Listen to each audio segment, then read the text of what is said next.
पितृपक्ष का ये पावन पर्व जिसे हम श्राद्ध पक्ष भी कहते हैं। श्राद्ध है क्या? श्रद्धा, प्रेम, समर्पण,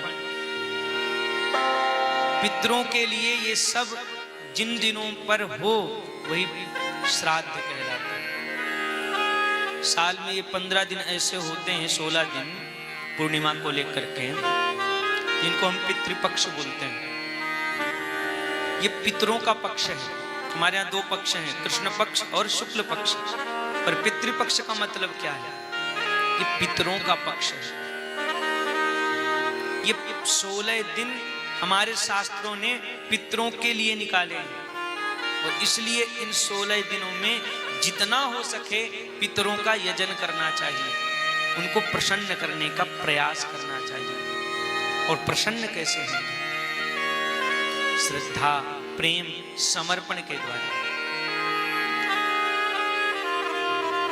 कई लोग ऐसे भी हैं संसार में, अपने कामों से जिनको समय ही नहीं है, फुर्सत ही नहीं है।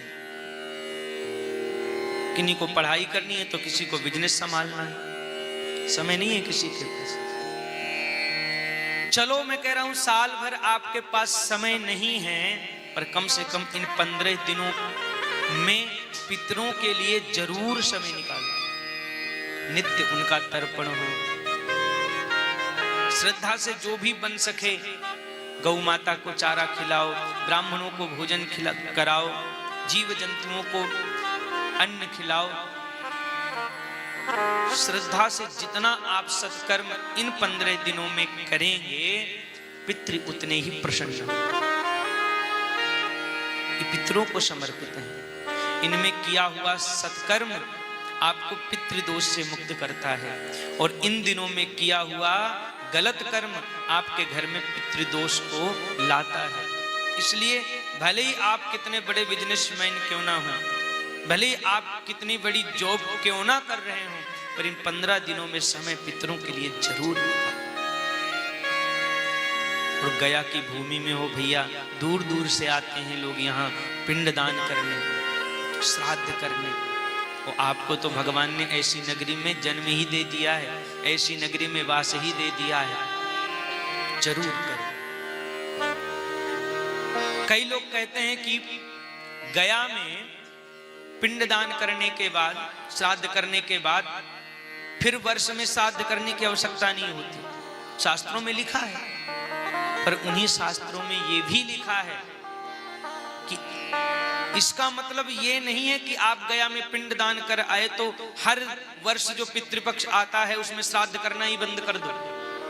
श्राद्ध श्रद्धा से जुड़ा हुआ है। आप गया में पिंडदान करने के बाद भी श्राद्ध करो, अगर भगवान ने आपको सामर्थ्यवान बनाया है तो। ये तो उसके लिए है जो कहीं न कहीं आर्थिक दृष्टि से कमजोर है, जिसके यहाँ धन नहीं है, जिसके यहाँ ऐसी सामर्थ्य नहीं है कि वो हर वर्ष अपने पितरों के लिए पितृपक्ष में कुछ कर सके।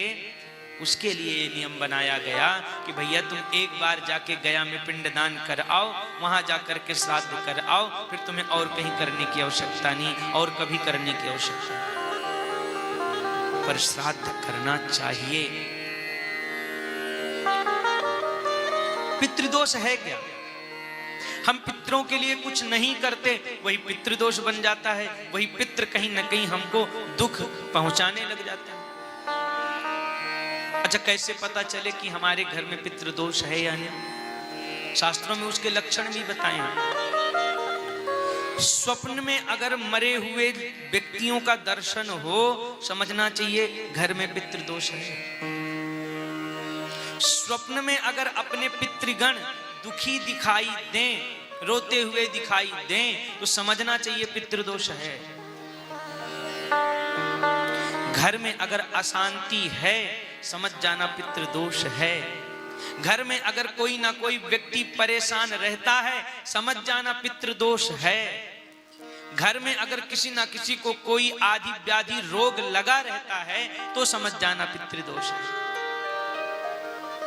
बच्चों का विवाह नहीं हो रहा है, उनमें देरी हो रही है, खूब प्रयास करके देख लिए फिर भी संभव नहीं हो रहा है, समझ जाना पितृदोष है।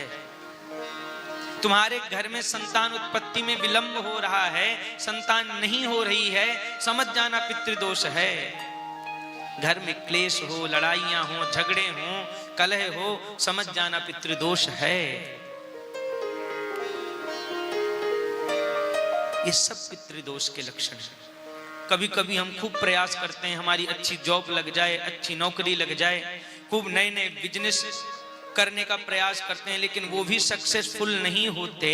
इसका मतलब आपके घर में कहीं ना कहीं पितृदोष है। ये पितृदोष के लक्षण हैं।